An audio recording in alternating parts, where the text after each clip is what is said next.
A good friend of the show, Branko, he called up because I love the idea of going to a chiropractor. Nimi asked if we can get our back cracked, and that is why we're here, to get a professional to do it. It's not just your standard lift up and crack your back. This is going to be something quite different. These cracks are not going to... Okay, this is good. Nothing here. And the bottom... Oh my god! Oh my god, I've just had burrito. It's coming straight back out. Alright, very good. Very good. Let's get you on your Did back. you hear that? Oh my god! Let's get... Alright? Yeah. I don't have any choice but to sound excited about this because I got us into this. Oh. Good, that's good. Yeah, 1, 2, 3. Yeah.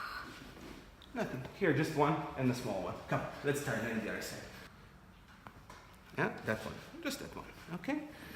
Oh. You ready for another? Whenever you're ready. Okay. Alright. Okay.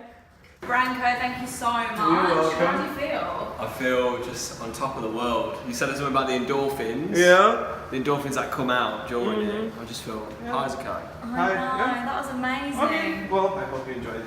And thanks for coming. Teamwork, guys. Well done. Teamwork. That's how it's done.